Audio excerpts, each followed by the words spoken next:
안녕하세요. 안녕하세요. 네. 토요일입니다. 토요일. 네.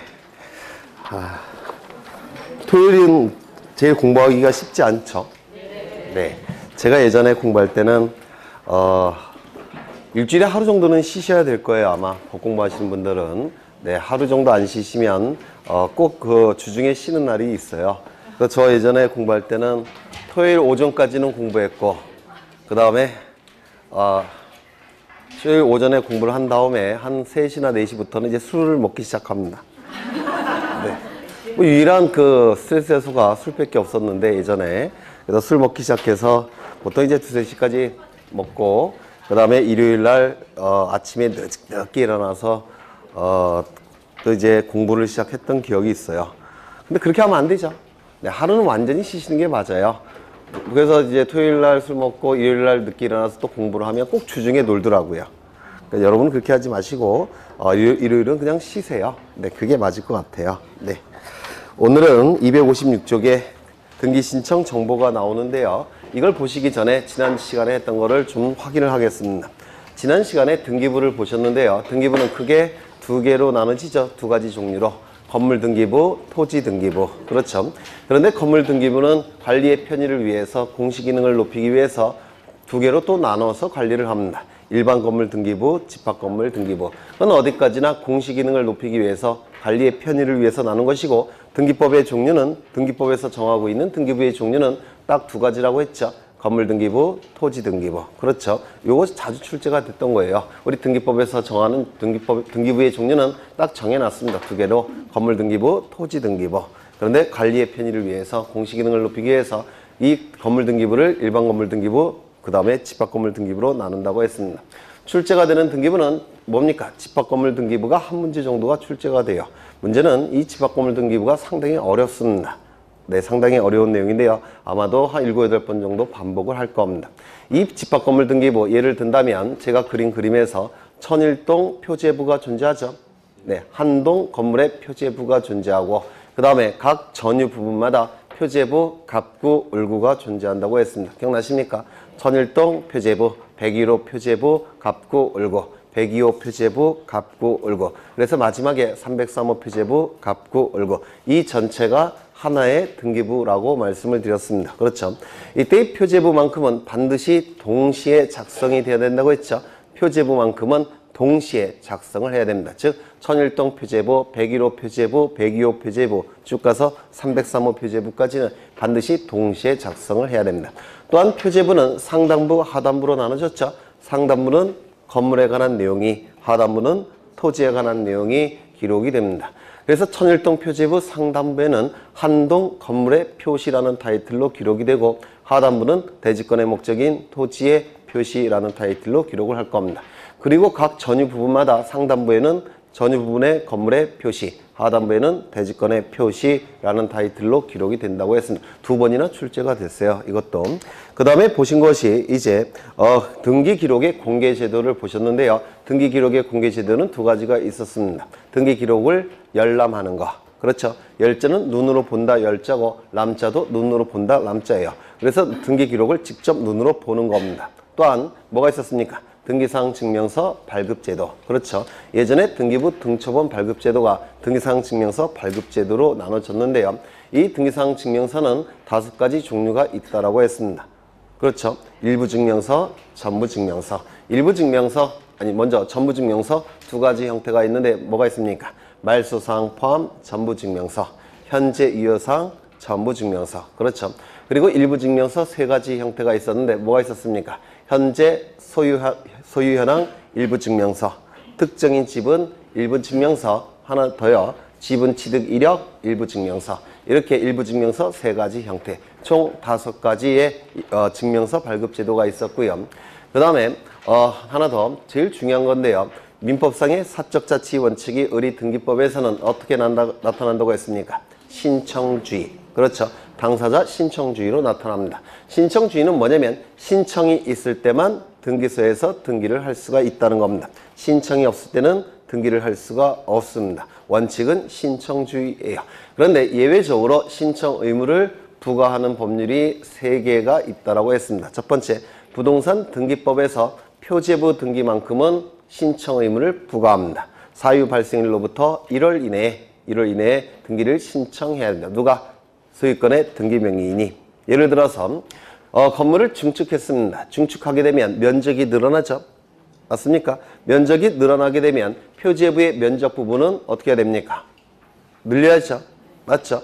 그래서 이 표시 변경 등기를 1월 이내에 신청해야만 됩니다. 그래서 표제부 등기는 사유 발생일로부터 1월 이내에 등기 신청해야 될 의무가 나타납니다. 부동산 등기법에서 규정하고 있고요. 하나 더, 부동산 등기 특별조치법에서 소유권 보존 등기와 소유권 이전 등기는 일정한 경우에는 60일 이내에 등기를 신청해야만 됩니다. 부동산 등기 특별조치법에서 소유권 보존 등기와 소유권 이전 등기는 일정한 경우에는 일정한 날로부터 60일 이내에 이 등기를 신청해야만 됩니다. 하나 더, 명의신탁을 규율하고 있는 부동산 실권리자 명의등기에 관한 법률에서 부실법이라고 얘기하는데요. 민법에서 공부하실 겁니다. 그 법률에서도 신청 의무를 부과합니다. 근데 이 부실법은 민법에서 공부하실 거고 우리 등기법에서는 하지 않습니다. 그렇죠? 그 다음에 이 신청주의가 원칙은 뭐라고 했습니까? 임의 신청이 원칙이라고 했습니다. 여기서 임은 맡길 임자고 의는 뜻의자예요. 그래서 당사자의 뜻에 맡겨놓은 신청, 즉 등기를 신청하고 싶을 때 신청하는 것이고 신청하기 싫으면 신청할 필요가 없다는 겁니다. 이것이 임의신청이에요. 그런데 이 임의신청도 원칙은 뭐였습니까? 공동신청이 원칙이었습니다. 공동신청이라 하면 등기 의무자와 등기 권리자가 등기소에 가서 같이 신청하는 것이 공동신청인데요. 등기의 진실성, 진정성을 확보하기 위해서 등기가 이루어짐으로 인해서 권리를 상실하여 불이익이 발생하는 등기 의무자를 등기 신청 절차에 참여시키는 것이 공동신청이라고 말씀을 드렸습니다. 기억나시죠? 정확하게는 기억 안 나셔도 들은 흔적은 있다, 이 정도만 느끼셔도 돼요. 그렇죠? 공동신청이 원칙이라고 했습니다. 그러면 등기의 진정성을 확보하기 위한 것이 공동신청이라고 한다면 등기의 진정성이 이미 다른 방법에 의해서 확보가 됐다면 구태여 등기의무자를 참여시킬 필요가 있습니까? 없다라고 얘기했죠. 거기에 해당되는 게 뭐가 있습니까? 판결에 의한 등기 신청. 승소한 등기 권리자, 승소한 등기 의무자는 판결서를 가지고 등기를 단독으로 신청할 수가 있었습니다. 또 하나, 등기 의무자가 존재하지 않는다면 단독 신청이 될 수밖에 없다 그랬죠. 등기 의무자가 존재하지 않는 경우도 단독 신청이라고 얘기했습니다. 여기에 해당되는 게 뭐가 있습니까? 표제부 등기. 표제부에는 권리에 관한 내용이 기록되지 않습니다. 권리에 관한 내용이 표제부에는 기록되지 않으니까 표제부 등기가 이루어짐으로 인해서 권리를 상실하는 등기의무자가 존재할 수가 없습니다. 그래서 표제부 등기는 언제나 단독 신청이라고 말씀을 드렸고, 또 뭐가 있습니까? 상속 등기. 그렇죠. 비상속인 이름에서 상속인 이름으로 넘어가는 등기가 상속 등기인데 비상속인이 돌아가셨죠. 따라서 상속 등기는 단독 신청이라고 말씀을 드렸고, 또 뭐가 있었습니까? 등기명인 표시 변경 등기. 즉 등기명인을 표시하는 사항은 세 가지가 있습니다. 이름, 주민번호, 주소인데 이런 이름, 주민번호, 주소가 바뀔 때 하는 등기가 등기명인 표시 변경 등기예요. 이 이름, 주민번호, 주소가 바뀔 때 권리를 상실하는 자가 존재하느냐? 없습니다. 따라서 이 등기명인 표시 변경 등기도 등기의무자가 존재하지 않으니까 단독 신청이라고 말씀을 드렸고, 세 번째, 제3자가 당사자 대신 신청하는 경우가 있습니다. 제3자에 의한 등기 신청이라고 얘기하는데 첫 번째 뭐가 있었죠? 대위 신청. 그렇죠. 제3자가 당사자를 대신하는 지위에서 대신하는 지위에서 등기를 신청할 때 대위 신청이라고 얘기하고, 여기서 가장 중요한 것은 채권자 대위 신청이라고 말씀을 드렸고요. 두 번째, 포괄 승계인에 의한 등기 신청. 다시 얘기해서 상속인에 의한 등기 신청을 보셨고, 그 다음에 대리인에 의한 등기 신청, 이렇게 세 가지를 언급한 적이 있습니다. 그 정도 보시면 될 테고, 이제 256쪽의 등기 신청 정보의 제공, 여기를 보겠습니다. 이것도 제가 간략하게 설명을 드린 적이 있는데요. 여기에 이러한 부동산이 있고 소유자는 갑입니다. 갑이 을과 매매 계약을 체결합니다. 이 안에 뭐가 있다고요? 물권행위, 그리고 소유권 이전 등기까지 이루어지면 갑이 가진 소유권은 을의 소유권으로 변동이 이루어질 겁니다. 우리민법 제186조에 규정이 되어 있습니다. 법률행위 플러스 등기 물권 변동. 그렇죠. 이때 갑을 뭐라고 부릅니까? 등기가 이루어지게 되면 갑은 소유권을 상실할 테고, 따라서 등기만 놓고 형식적으로 판단할 때 이 값은 불이익이 발생을 할 겁니다. 이러한 자를 우리 등기법에서 뭐라 부릅니까? 등기 의무자. 그렇죠. 이 등기가 이루어지면 을은 소유권을 취득할 겁니다. 따라서 등기만 놓고 형식적으로 판단할 때 이 을은 이익이 발생합니다. 따라서 이 자를 뭐라고 불렀습니까? 등기 권리자라고 불렀습니다. 이렇게 등기 의무자와 등기 권리자가 등기소에 가서 등기를 공동으로 신청하는 것이 원칙이라고 말씀을 드렸습니다. 공동 신청이 원칙이에요. 이때 신청인 갑과 을은 등기를 신청할 때 신청 정보라는 것을 신청 정보, 이전에는 신청서라고 불렀습니다. 그냥 혼용해서 써요. 신청 정보, 등기 신청 정보, 등기 신청서 이렇게 이 신청 정보를 등기소에 제공합니다. 그러면 등기관은 이 신청 정보의 내용을 보고서 이 등기부에 지금은 등기 기록이라는 용어를 더 많이 씁니다. 등기 기록, 등기부. 이 등기 기록에 이 신청 정보에 있는 내용을 이쪽에 옮겨 적습니다. 그래서 여기에 적히게 되면 이제 이 등기부를 통해서 이 내용이 공시가 이루어지게 될 겁니다. 이쪽 신청 정보에 있는 내용을 이 등기 기록에 옮겨 적는 것을 등기를 실행한다라고 얘기를 합니다. 등기가 실행이 되면 이제 등기부를 통해서 이 부동산 권리에 관한 정보가 공시가 될 겁니다. 그렇겠죠? 그런데 이 등기 기록에 적혀 있는 이 정보가 공시되기 위해서는 정확한 내용이 적혀야 됩니다. 정확한 내용이 기록되어야 돼요. 그러면 여기에 정확한 내용이 기록되기 위해서는 당연히 신청 정보의 내용이 정확해야 됩니다. 등기관은 신청 정보의 내용을 보고서 등기부에 옮겨 적는 역할만 하는 겁니다. 그래서 신청 정보의 내용이 잘못된 내용이 기록되어 있다면 등기부에 적히는 정보도 잘못된 내용이 공시가 됩니다. 그래서 등기를 실행하기 전에 등기관은 신청 정보의 내용을 확인을 해야 됩니다.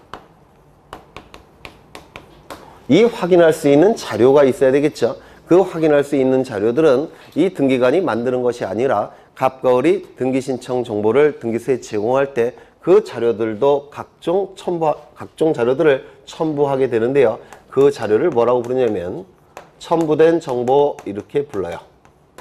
그래서 갑과 을은 신청 정보를 등기소에 제공하면서 이 신청 정보의 내용을 증명할 수 있는 각종 자료들, 각종 정보들을 등기소에 같이 제공합니다. 이를 첨부정보라고 얘기합니다. 어렵지 않죠? 그러면 이 첨부정보가 등기소에 이 신청정보와 같이 제공이 되면 등기관은 이 첨부정보의 내용을 보고서 신청정보의 내용을 확인을 합니다. 확인을 해요.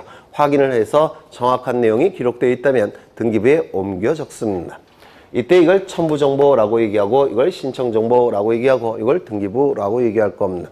그러면 이 첨부된 정보를 통해서 신청 정보의 내용을 확인하는 거 이것을 뭐라고 했습니까? 형식적으로 심사한다라고 얘기를 하는 겁니다. 그래서 여기서 불명확한 내용이 있을 때 등기관은 갑과 을을 등기소에 소환해서 신문할 수는 없습니다. 첨부된 정보만을 가지고 신청 정보의 내용만을 확인하기 때문에 이를 실질적 심사라고 얘기하지 않습니다. 형식적 심사라고 불러요. 형식적 조사, 형식적 심사, 즉 서류 조사만을 한다는 겁니다. 서류 조사만을. 이때 심사를 하는 기준이 있을 텐데 이 기준은 우리 부동산 등기법 제29조에 각하사유라는 타이틀로 규정이 되어 있습니다. 그래서 여기에 해당이 된다면 각하결정이 나오게 됩니다. 이 각하결정은 각자가 무릎각자라고 말씀을 드렸어요. 하자는 아래 하자입니다. 그래서 이 각하사유에 해당이 되면 각하결정을 하게 되는데요. 무릎 밑으로 던져버린다라는 뜻이에요. 쉽게 얘기해서 등기신청에 대한 거부결정을 얘기하는 겁니다. 거부결정. 그러면 이 각하사유는 우리 부동산 등기법 제29조 제1호부터 제2호, 제3호 쭉쭉쭉 해서 제11호까지 있다라고 했습니다. 그래서 11가지가 규정되어 있습니다. 그러면 여기에 해당이 된다면 각하 결정을, 즉 거부 결정을 해야 됨에도 불구하고 이 등기관이 깜빡하고 등기를 실행을 했더라는 겁니다.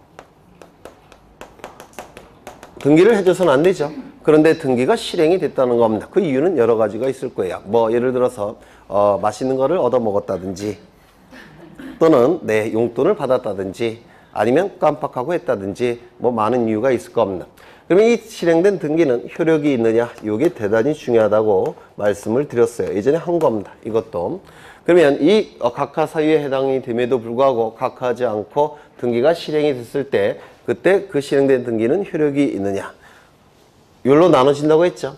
욜로 나눠진다고 했습니다. 그래서 1호와 2호, 그 다음에 3호와 11호까지 둘로 나눠서 판단을 한다고 했습니다. 여기 1호는 뭐가 있었습니까? 관할 위반. 2호는요, 사건이 등기할 것이 아닌 경우. 2호가 한 문제 정도가 꼭 출제가 됩니다. 2호가. 그러면 여기에 해당이 될 때는 그 하자가 크다고 했습니까? 적다고 했습니까? 크다고 했죠.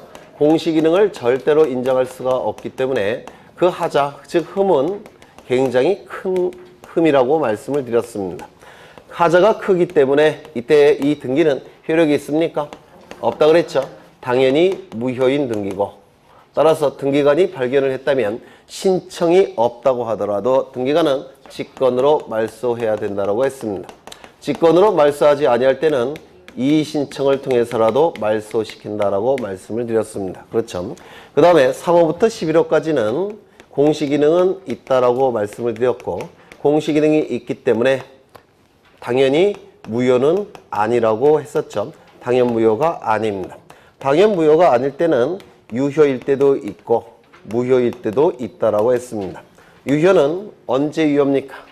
네, 실체관계와 부합하는 등기라고 한다면 이 등기는 유효가 되는 것이고, 실체관계와 부합하지 않는 등기라고 한다면 이 등기는 무효인 등기라고 말씀을 드렸습니다.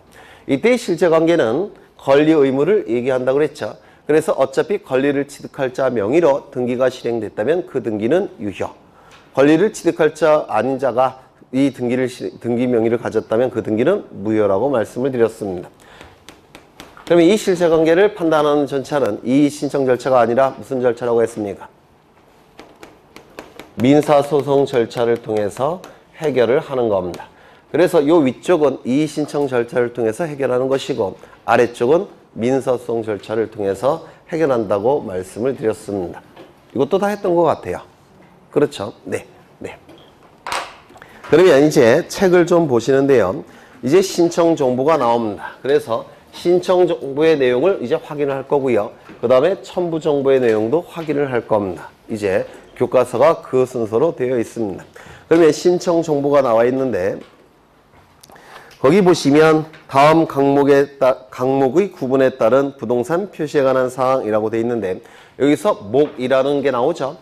그래서 몇 조, 그 다음에 몇 항, 그 다음에 몇 호, 그 다음에 나오는 게 목이에요. 몇 목, 이렇게. 그래서 법조문의 그 순서입니다.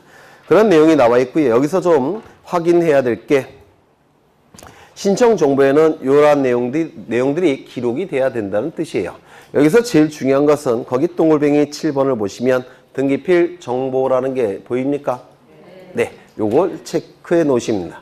신청 정보에 기록되는 내용 중에서 가장 중요한 내용 중에 하나가 등기필 정보라는 겁니다. 등기필 정보. 이 등기필 정보는 일련 번호와 비밀번호로 구성되어 있는데, 나중에 뒤에서 나옵니다. 일련 번호, 비밀번호로 구성되어 있는데, 이 등기필 정보를 이 등기 신청 정보에 기록을 해야 됩니다. 일정한 경우에는 등기필 정보를 등기 신청 정보에 기록을 해야 됩니다. 그 다음에 쭉 나오게 될 겁니다. 첨부 정보가 쭉 나오게 될 테고요. 그 다음에 오른쪽을 보시면 3번에 신청 정보의 제공 방법이라는 타이틀이 나오는데, 1번을 보겠습니다. 등기 신청은 등기 신청 사건 한 건당 한 개의 부동산에 관한 신청 정보를 제공하는 방법으로 해야 된다라는 문구가 있죠. 이거를 1. 등기 신청 사건, 1. 신청 정보의 원칙이라고 부릅니다. 하나의 등기 신청 사건마다 하나의 신청 정보를 등기소에 제공해야 된다는 원칙입니다. 1건 1 신청 정보의 원칙이라고 불러요. 하나의 등기 신청 사건마다 등기 신청 정보를 하나를 등기소에 제공을 해야 된다는 겁니다. 무슨 말인지 아시겠습니까? 어려우세요? 다시요. 그러면 두 개의 건물에 대한 소유권 이전 등기를 신청합니다. 그럼 신청 정보를 몇 개를 등기소에 제공해야 되겠습니까? 2개. 5개라고 한다면 신청 정보 5개. 부동산 개수만큼 이 등기 신청 정보를 등기소에 제출해야 된다는 뜻이에요. 이것을 일건 일신청 정보의 원칙이라고 불러요. 일건 일신청 정보의 원칙. 네. 어렵지 않죠? 그럼 이런 경우는 어떻겠습니까? 이거는 토지고요. 소유자는 갑입니다. 그 다음에 이 토지 위에 건물이 존재합니다. 소유자가 갑이에요.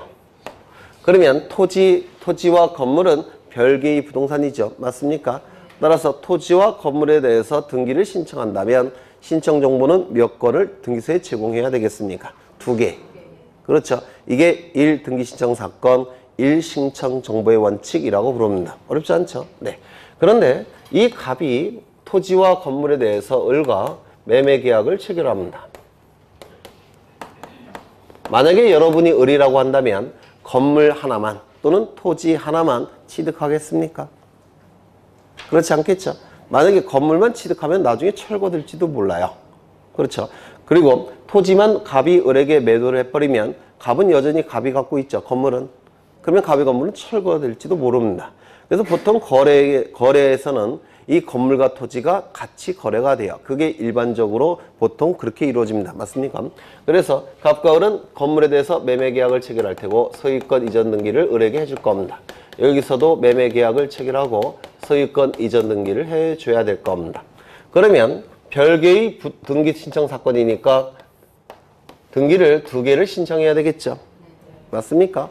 그런데 이 경우에도 2개를 등기 신청 정보를 2개를 제공해야 된다면 사건이 좀 복잡해지더라는 겁니다.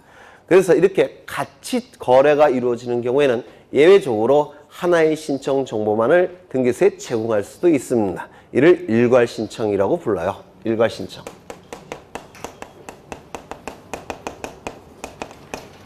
원칙은 등기 신청 사건마다 신청 정보를 하나씩 등기소에 같이 제공해야 되는데 이렇게 토지와 건물이 같이 거래가 되는 경우에는 예외적으로 일괄 신청이 가능하다라고 얘기합니다. 여기서 일괄 신청은 신청 정보를 몇 개를 등기소에 제공하라는 뜻입니까? 하나. 2개의 등기 신청 사건이지만 일정한 경우에는 하나의 신청 정보로 해결하겠다는 겁니다. 이를 일괄 신청이라고 부릅니다. 그런데 이 일괄 신청은 2가지가 있습니다. 2가지가 있는데요. 우리 책에는 하나만 나와 있지만 2가지가 있습니다. 첫 번째는 관할이 동일할 것. 2번째, 등기 목적이 동일할 것. 3번째, 등기 원인이 동일할 것. 이때는 원칙적인 일괄 신청입니다. 관할이 동일할 것, 등기 목적이 동일할 것, 등기 원인이 동일할 것. 이 경우에는 일괄 신청이 가능하다라고 얘기합니다. 그러면 이 예를 보시면 관할이 동일할까요? 건물에 관한 등기소와 토지에 관한 등기소가 같은 등기소겠습니까? 네. 같은 등기소죠. 네. 2번째, 등기의 목적이 동일할 것. 여기에 등기의 목적은 소유권 이전이죠. 네. 여기도 등기의 목적은 소유권 이전입니다. 그러면 등기의 목적 동일합니까? 네. 동일하죠. 3번째, 이 등기의 원인 행위는 뭐겠습니까? 매매. 이 등기의 원인 행위도 뭐겠습니까? 매매. 그러면 이 예에서는 등기 원인도 같습니까? 같죠? 그래서 이 3가지 요건을 충족시킬 때는 일괄 신청이 가능하다라고 얘기합니다. 즉 하나의 신청 정보로 이 2개의 등기를 신청할 수가 있다는 겁니다. 예외적으로. 그래서 일괄 신청의 원칙적인 형태입니다. 원칙적인 형태. 그래서 예전에 등기법이 개정되기 전에는 요 일괄 신청만 인정이 됐습니다. 근데 등기법이 개정이 되면서 특수한 일괄 신청 하나가 더 추가가 됐어요. 그 특수한 일괄 신청이 주로 출제가 되는데요. 아주 어려운 문제로 출제가 되는 겁니다. 아주 어려운 문제로. 첫 번째, 관할이 동일할 것.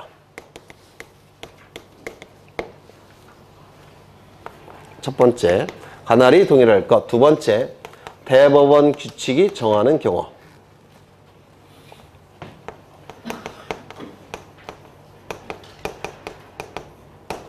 즉 관할이 동일하다면 등기 원인과 등기 목적이 다를지라도 대법원 규칙이 정하는 경우에는 하나의 신청 정보로 일괄 신청할 수가 있다는 겁니다. 이렇게 두 가지 형태의 일괄 신청이 있어요. 우리 교재는 이것만 지금 나타나고 있죠. 그런데 요게 있습니다. 요게 더 시험에 자주 나옵니다. 책을 보시면 일괄 신청 시 정보의 제공 이렇게 나와 있고 기억에 등기 목적과 등기 원인이 동일한 경우 같은 등기소의 관할 내에 있는 여러 개의 부동산에 관한 신청 정보를 일괄하여 제공하는 방법을 할 수 있다 이렇게 나와 있죠. 그것이 바로 요겁니다. 관할이 동일할 것, 등기 원인이 동일할 것, 등기 목적이 동일할 것. 그렇죠. 그 다음에 거기 니은이 나와 있죠. 니은. 아니요. 그렇죠. 니은에 ABC가 나와 있죠. 이게 바로 여기에 해당되는 거예요. 요 ABC가 여기에 해당되는 겁니다. 그래서 요 ABC가 출제가 되는데요. 거기 A 같은 경우는 무조건 출제가 된다고 생각하셔야 되고, 그 다음에 B와 C는 출제가 된다면 아주 고급 지문으로 출제가 되는 겁니다. 굉장히 난이도 높은 문제로 나오는 겁니다. 나중에 그림을 통해서 다시 설명을 드릴 거예요. 그러니까 지금은 이런 게 있다라고만 생각하시면 됩니다. 이런 게 있다고만. 네. 그래서 일괄 신청 보시면 될 테고요. 넘어가겠습니다. 줄은 치지 마세요. 나중에 줄 칠 걸 다 따라 할 겁니다. 시험에 나오는 것만 줄을 칠 거예요. 다 지워버릴 겁니다. 시험에 안 나오는 거는. 네. 그 다음에 넘겨보시면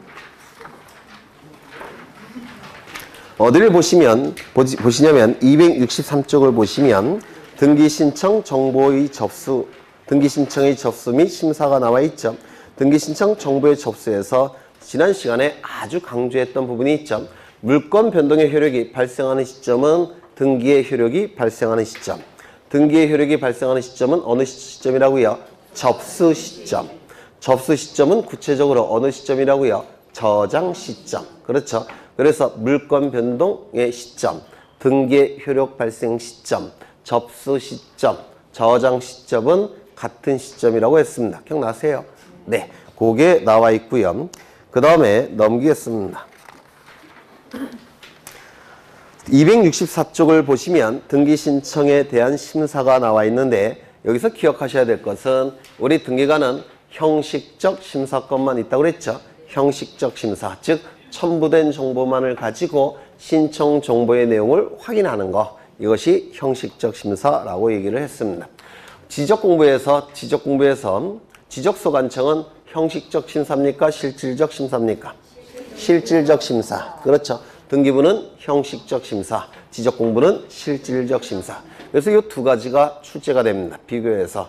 그래서 지적소관청이 갖고 있는 권한은 실질적 심사권, 등기관이 갖고 있는 권한은 형식적 심사권. 그렇죠. 지적공부에 등록되는 토지의 표시는 통치권을 행사하기 위한 정보죠. 따라서 정확한 내용만 기록이 돼야 되니까 지적소관청은 실질적으로 심사한다고 했습니다. 그런데 여기서는 이 등기법에서는 등기관은 첨부된 정보만을 가지고 신청 정보의 내용만을 확인하기 때문에 이때는 형식적 심사라고 강조를 드렸고요. 그 다음에 등기 신청에 치하 또는 각하가 나오는데 치하, 치자는 끌어당길 치, 하자는 아래 하자를 쓰고 있는데요. 등기 신청 정보를 등기소에 제공한 다음에 그 제공된 등기 신청 정보를 다시 신청인이 끌어당겨서 가지고 온다는 뜻이에요. 이게 치하라는 개념인데 혹시 민법에서 취소라는 거 공부하신 적 있습니까? 네. 무효 취소. 네. 그러면 취소와 치하는 그러면 취소를 공부하신 적이 있고 혹시 철회라는 개념을 공부하신 적 있습니까? 아니요. 없으세요? 취소하면서 철회 안 하셨어요? 네. 네. 그러면 취소건 철회건 전부 다 처음부터 무효입니다. 소급표가 있다라고 불러요. 이 취소는 민법에서 사용하는 개념이고요. 철회는 행정법에서 사용하는 개념이에요.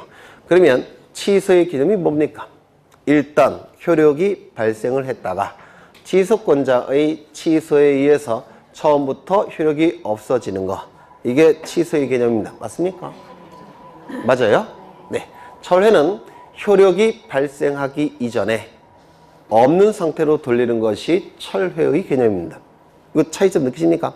효력이 일단 발생을 해요. 발생한 효력을 없는 상태로 돌리는 게 취소. 그렇죠. 철회는 효력이 발생하기 이전에 없는 상태로 돌리는 것이 철회. 차이점 느끼십니까? 그러면 이 치하의 개념이 치자가 있으니까 취소로 볼 수 있느냐? 아니면 철회로 볼 수 있느냐가 문제가 됩니다. 나중에 다시 할 건데요. 이 철회의 개념은 우리 대법원에선 취소가 아니라, 아니 잘못 얘기했네. 치하의 개념은 우리 대법원에서 취소가 아니라 철회로 봅니다. 철회로. 그러면 등기 신청의 효력이 발생하기 이전에 없는 상태로 돌리는 게 철회 치하가 되겠죠. 그러면 등기를 신청했다가 효력도 발생하기 전에 철회를 해버리면, 즉 치하를 해버리면 신청 정보 돌려줄까요? 안 돌려줄까요? 네? 돌려줘야 되겠죠. 첨부 정보는 어떨까요? 돌려줘야 되겠죠. 수수료는 어떨까요? 돌려줘야 됩니다. 왜? 효력이 발생하기 전에 없는 상태로 돌리는 것이 치하 철회의 개념이기 때문에 몽땅 돌려줍니다. 그런데 취소로 보게 되면 돌려주지 않습니다. 왜요? 일단 효력이 발생했기 때문에 그렇습니다. 이거 이해가 되시나요? 네, 이해만 하시면 돼요. 어차피 암기는 못 하시겠죠? 네. 엘리베이터 앞에 가시면 다 잊어버리실 거잖아요. 이따가 3시간 후에. 그렇죠? 근데 이제 반복을 할 거니까 잊어버리셔도 상관없습니다. 뭐 10번 이상 할 테니까. 네. 그 다음에 치하 시점은 좀 암기하셔야 됩니다. 등기를 마치기 전까지. 이게 개정사항인데요. 예전에는 당일까지라고 문구가 되어 있었습니다. 당일까지. 그런데 이 당일이라는 문구를 이걸로 바꾼 거예요. 등기를 마치기 전까지. 네. 그 다음에 치하 방법은 나중에 보시면 되고요. 넘어가겠습니다.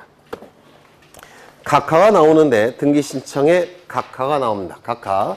이 각하는 거부 결정을 각하 결정이라고 말씀을 드렸습니다.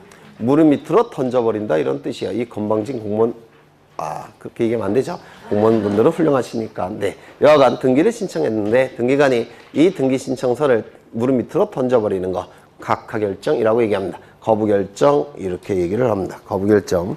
각하 사유가 제1호부터 제11호까지 나와 있는데 여기서 거기 2호를 보시면 사건이 등기할 것이 아닌 경우 이렇게 나와 있죠. 1호는 뭐라고 되어 있습니까? 1호. 관할 위반. 관할을 위반했는지 여부는 분명하게 알 수가 있습니다. 그런데 2호를 보니까 사건이 등기할 것이 아닌 경우 대단히 불명확하죠. 이게 명확합니까? 불명확합니까? 대단히 불명확하죠. 사건이 등기할 것이 아닌 경우 이를 불확정 개념이라고 부르는데요. 이러한 불확정 개념, 민법에서도 대단히 중요한 불확정 개념이 있는데 뭐가 있을까요? 민법에서. 이 개념이 불명확한 것은 판례가 대단히 많습니다. 판례가 많으니까 논문도 많아요. 논문이 많다는 얘기는 대학 교수들이 출제를 한다는 뜻입니다. 그래서 여기 제2호 사건이 등기할 것이 아닌 경우는 대단히 출제 확률이 높습니다. 거의 한 문제 나온다고 생각하셔야 됩니다. 이것과 유사한 게 민법에도 있어요. 몇 조일까요? 103조. 민법 103조. 들어보신 적 있습니까? 뭐예요? 선풍기? 네, 선풍기. 선량한 풍속, 기타 사회질서. 대단히 불분명하죠. 선량한 풍속이 뭔지, 기타 사회질서가 뭔지 판사마다 다 다를 겁니다. 판사마다 다 다르기 때문에 재판이 판사마다 달라지기 때문에 이게 비판이 많습니다. 그래서 논문도 많고. 그래서 103조처럼 대단히 중요한 조문이 요 29조 제2호예요. 103조가 무조건 우리 민법에서 출제되죠? 네, 무조건 출제가 됩니다. 마찬가지로 요 2호도 무조건 출제가 됩니다. 그러면 거기 2호를 보시니까 기억부터 치읍까지 나와 있죠? 나와 있습니까? 여기서 한 문제가 출제가 되는데요. 요것뿐만 아니라 한 10개 정도, 한 20개 정도 추가를 시켜야 돼요. 그래서 한 30개 정도를 외우셔야 되는데, 네? 안 외우셔도 돼요. 이게 굉장히 높은 민법 지식이 있다면 그 민법 지식을 가지고 하나씩 이해하시는 겁니다. 암기 자체가 불가능해요. 그래서 이 부분은 나중에 상세하게 설명을 드릴 겁니다. 민법 지식이 없으면 아예 이해하는 게 불가능하고 한 문제 아마 틀리실 겁니다. 그래서 무조건 민법 공부를 많이 하셔야 돼요. 아마 공시법 시간에는 민법 공부 많이 하셔야 된다는 얘기를 하루에 한 번씩은 얘기를 해드릴 겁니다. 아마. 네. 그래서 이건 굉장히 높은 민법 지식이 있다면 저절로 이해가 되는 것이고요. 넘어가겠습니다. 우측을 보시면 각하 사유를 간과하고 실행된 등기 효력 이렇게 나와 있죠. 이미 언급을 했습니다. 29조 제1호 위반, 29조 제2호 위반의 등기는 각하가 돼야 됨에도 불구하고 등기가 실행이 됐다면 그때는 당연무효, 직권말소, 이의신청. 이게 기계적으로 나오셔야 돼요. 당연무효, 직권말소, 이의신청. 29조 제3호부터 제11호까지는 당연무효는 아니고 직권말소할 수도 없고 이의신청을 통해서 말소할 수도 없습니다. 당연무효가 아니란 얘기는 실체관계와 부합하는 등기라고 한다면 유효, 실체관계와 부합하지 않는 등기라고 한다면 무효. 이때 실체관계의 부합 여부는 이의신청 절차를 통해서 해결하는 것이 아니라 민사소송 절차를 통해서 해결을 해야 됩니다. 이것도 나중에 또 해야 돼요. 나중에 또 써먹어야 됩니다. 어디 갔지? 이거. 지난 시간에 여기에 해당되는 거 세 가지 테마 혹시 기억나십니까? 여기에 해당되는 거. 중간생략등기, 무효등기의 유형, 실제와 다른 원인에 의한 등기. 그게 바로 여기에 해당돼요. 그래서 중간생략등기, 무효등기의 유형, 실제와 다른 원인에 의한 등기를 풀 때는, 문제를 풀 때는 민법에서는 굉장히 복잡한 이론을 가지고 풉니다. 하지만 우리 등기법은 이거 갖고 단번에 해결이 돼요. 그 세 가지가. 그럼 뭐겠습니까? 출제가 될 때는 실체관계와 부합하는 중간생략등기, 실체관계와 부합하는 무효등기의 유형, 실체관계와 부합하는 실제와 다른 원인에 의한 등기가 민법에서 출제가 되면 그건 전부 다 뭐가 되는 겁니까? 원칙이 유효. 유효 아닙니까? 네. 그래서 등기법 갖고 민법의 문제도 아주 간략하게 풀 수가 있습니다. 나중에. 네. 그 내용을 이미 설명을 드렸고요. 넘기십니다. 그 다음에 271쪽을 보시면 표제부의 기록사항이 나와 있고요. 일반적 기록사항, 특수한 기록사항 이런 것들이 나와 있네요. 그 다음에 272쪽을 보시면 갑구을구의 기록사항, 일반적 기록사항, 특수한 기록사항이 나와 있는데 출제가 될 때는 이 기록사항을 이렇게도 나눕니다. 필요적 기록사항. 이건 무슨 뜻인가요? 등기신청 정보에 반드시 기록해야 될 등기사항들. 이를 필요적 기록사항이라고 부릅니다. 이것과 대꾸가 되는 게 임의적 기록사항입니다. 이건 무슨 뜻일까요? 등기 신청 정보에 기록할지 말지를 당사자의 뜻에 맡겨놓은 등기 기록사항들. 이거 차이점 느끼십니까? 이거는 반드시 신청 정보에 기록돼야 되는 것이고 이거는 기록돼도 그만, 기록되지 않아도 그만이라는 겁니다. 올해 등기법에서도 출제가 됐습니다. 요게 다음 주 임의적 기록사항이 무엇이냐 이렇게 출제를 합니다. 그래서 좀 암기하셔야 되는데요. 이 임의적 기록사항 몇 가지를 좀 보십니다. 첫 번째, 이건 전부 다 등기부에 기록이 돼도 되고 기록 안 돼도 상관이 없는 기록사항들이에요. 이건 등기신청 정보에 반드시 기록돼야 되는 것이고 이거는 기록돼도 그만, 기록되지 않아도 그만이라는 겁니다. 첫 번째, 약정이라는 문구가 있다면 임의적 기록사항입니다. 특약이라는 문구가 있어도 임의적 기록사항이에요. 합의라는 문구가 있어도 임의적 기록사항이고요. 계약이라는 문구가 있어도 임의적 기록사항입니다. 그러면 이건 무슨 뜻이냐면 등기부에 신청 정보에 기록하지 않아도 상관이 없는데 갑각을 즉 당사자가 기록하기로 특약을 맺었다는 겁니다. 합의를 했다는 겁니다. 계약을 맺었다는 겁니다. 약정을 했다는 겁니다. 그러면 기록해야 되겠죠. 맞습니까? 이것이 바로 임의적 기록사항이라고 불러요. 기록해도 그만, 기록 안 해도 그만이지만 당사자가 기록하기로 합의를 했다면, 특약을 맺었다면, 약정을 했다면 신청정보에 기록을 해야 될 겁니다. 그래서 이건 임의적 기록사항이에요. 그런데 문제는 당사자가 합의했다고 해서 무조건 신청정보에 기록을 하게 되면 그 내용을 등기부에 옮겨 적어야 됩니다. 그러면 당사자 합의가 있다고 해서 무조건 등기부에 기록되어야 되겠습니까? 그건 아니에요. 왜? 공시기능에 혼란이 나타나기 때문에 그렇습니다. 따라서 이러한 임의적 기록사항은 반드시 근거 규정이 필요합니다. 우리 부동산 등기법에서. 이러한 합의사항을 등기부에 기록할 수 있다는 근거 규정이 필요하다는 겁니다. 이거 좀 기억해 두셔야 돼요. 약정사항, 특약사항, 합의사항 이런 사항들은 반드시 등기법에서 등기할 수 있다라는 근거 규정이 있어야지만 등기부에 등기할 수가 있고 신청정보에도 기록할 수가 있는 겁니다. 그 다음에 두 번째, 하나 더. 이 특약사항, 약정사항은 부기등기를 하는 겁니다. 올해도 출제됐죠. 그러면 이 부기등기라는 거 뭐냐면 나중에 보실 텐데요. 그 등기는 형식에 따라서 주된 등기와 부기등기로 나눕니다. 이 주된 등기는 독립등기라고도 부르는데요. 이 의미가 뭐냐면 숫자가 하나로 구성되어 있는 거.